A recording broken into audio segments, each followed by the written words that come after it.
हरे कृष्ण, राधे राधे। बांके बिहारी जी के दर्शन तो सबने किए होंगे और अभी भी कोई ऐसा विरला ही होगा जो बांके बिहारी जी के दर्शन करने वृंदावन नहीं जाना चाहता होगा। पर क्या आप जानते हैं कैसे प्रकट हुए थे वृंदावन के बांके बिहारी भगवान? कब होता है उनका प्राकट्य दिवस? मार्गशीर्ष मास की पंचमी तिथि को होता है बांके बिहारी जी का प्रकट उत्सव। बांके बिहारी जी की काले रंग की प्रतिमा है। इस प्रतिमा में भगवान कृष्ण और माता राधा का मिला जुला रूप समाया है। माना जाता है कि मार्गशीर्ष माह की पंचमी तिथि को बांके बिहारी जी प्रकट हुए थे। इस उपलक्ष्य में हर साल वृंदावन में विशाल उत्सव का आयोजन किया जाता है। संगीत सम्राट तानसेन के गुरु स्वामी हरिदास जी भगवान श्री कृष्ण को अपना आराध्य मानते थे। उन्होंने अपना संगीत कन्हैया को ही समर्पित कर रखा था। वे अक्सर वृंदावन स्थित श्री कृष्ण की रास लीला स्थली में बैठकर संगीत से कन्हैया की आराधना करते थे। जब भी स्वामी हरिदास श्री कृष्ण की भक्ति में लीन होते थे तो श्री कृष्ण उन्हें दर्शन देते थे। एक दिन स्वामी हरिदास के शिष्य ने कहा कि बाकी लोग भी राधे कृष्ण के दर्शन करना चाहते हैं, उन्हें दुलार करना चाहते हैं। उनकी भावनाओं का ध्यान रखकर स्वामी हरिदास जी भजन गाने लगे। जब श्री कृष्ण और माता राधा ने उन्हें दर्शन दिए तो उन्होंने भक्तों की इच्छा उनसे जाहिर की। तब राधा कृष्ण ने उसी रूप में उनके पास ठहरने की बात कही।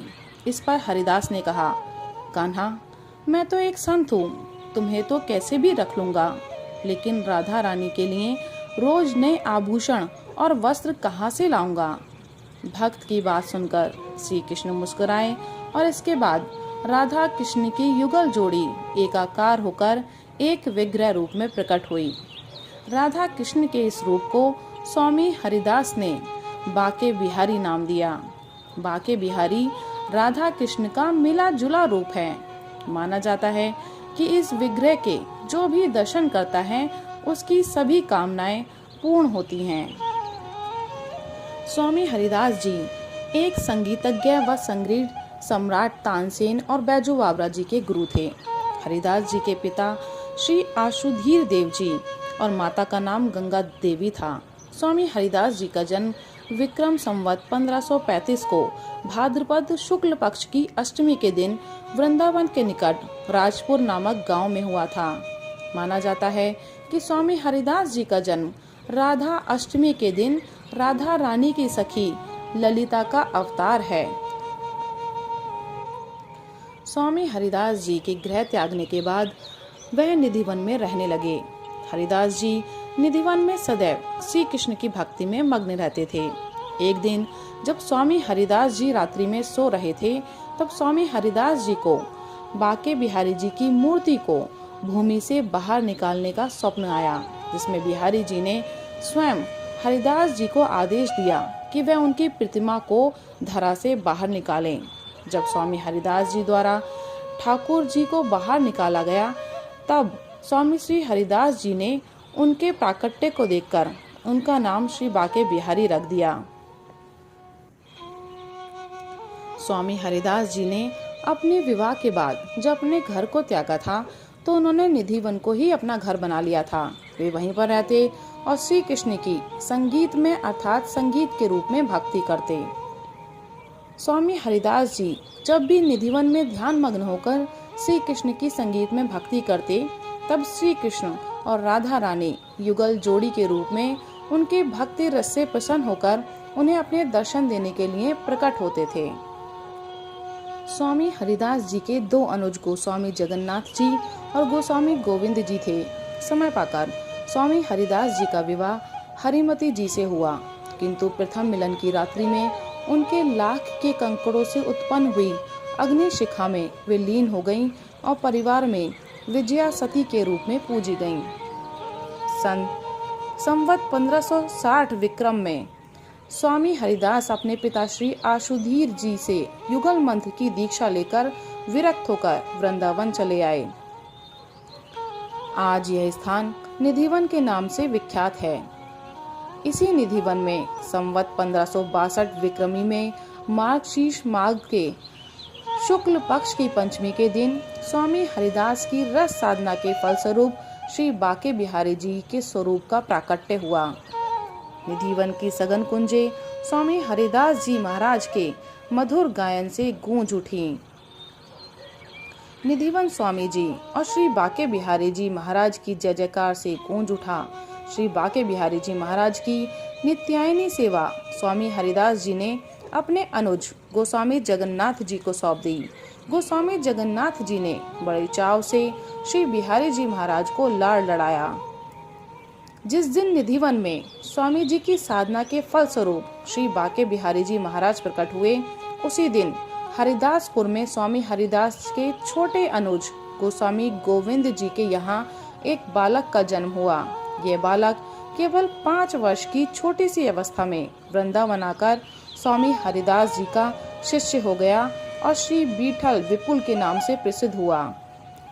इन श्री बीठल विपुल जी ने स्वामी हरिदास जी महाराज की भाव साधना को अन्यता पूर्वक अपनाया। प्राकट्य के उपरांत श्री बिहारी जी महाराज निधिवन में एक लता मंडल में विराजमान होकर गोस्वामी जगन्नाथ जी द्वारा सेवित हुए। 1921 विक्रमी में श्री बाके बिहारी जी महाराज का वर्तमान मंदिर बनकर तैयार हुआ, जिसमें मार्गशीर्ष मास के शुक्ल पक्ष की द्वादशी शनिवार के दिन 10 दिसंबर 1864 श्री बाके बिहारी जी महाराज विराजमान हुए। वृंदावन में श्री बिहारी जी के प्राकट्य का उत्सव संवत 1562 से ही वृंदावन वासियों के द्वारा अत्यंत उत्सव पूर्वक मनाया जाता रहा है। श्री बिहारी जी महाराज के निधिवन से वर्तमान स्थान पर आकर विराजमान होने के साथ ही श्री बिहार पंचमी के दिन स्वामी हरिदास जी महाराज की साधना स्थली निधिवन से बधाई आने की परंपरा आरंभ हुई, जो आज भी प्रचलित है। सन 1962 ईस्वी में श्री बाके बिहारी जी के प्राकट्य उत्सव की बधाई देने के लिए श्री बिहारी जी के मंदिर तक स्वामी हरिदास जी महाराज की सवारी अत्यंत धूमधाम के साथ आने लगी। इस सवारी में स्वामी हरिदास जी महाराज एक भव्य रथ में विराजमान होते हैं और उनके साथ एक डोले में उनके अनुज और श्री बाके बिहारी जी महाराज के सेवा अधिकारी गोस्वामी श्री जगन्नाथ जी तथा दूसरे डोले में स्वामी श्री बीठल विपुल जी विराजमान होकर श्री बाके बिहारी जी महाराज के मंदिर पहुंचते हैं। इस सवारी के मंदिर पहुंचने के बाद ही श्री बिहारी जी महाराज इन सब के साथ राजभोग ग्रहण करते हैं। यह उत्सव श्री बिहारी जी महाराज के भक्तों के लिए प्रतिवर्ष अत्यंत उत्साह और उमंग का अवसर लेकर आता है और धूमधाम से मनाया जाता है। ठाकुर जी को अर्पित विशेष भोग एवं पोशाक बाल रूप में ठाकुर जी का पीले रंग वस्त्रों के साथ स्वर्ण आभूषण से श्रृंगार होता है। अनेक तरह के फूलों से मंदिर की सजावट की जाती है। मेवा युक्त हलवे का भोग और 56 भोग आदि लगाए जाते हैं। बाके बिहारी जी की स्थापना का इतिहास भी अद्भुत है।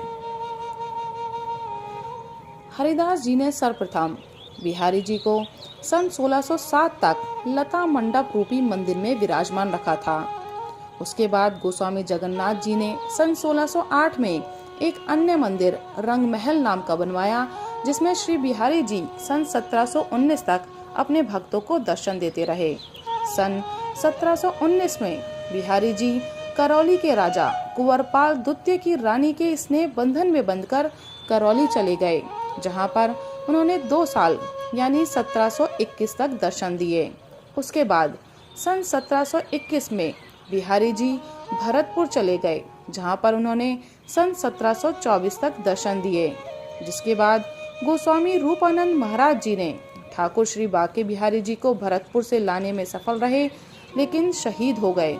जिसके बाद सन 1787 तक ठाकुर जी को निधिवन में बने 5वें मंदिर में स्थापित कर दिया।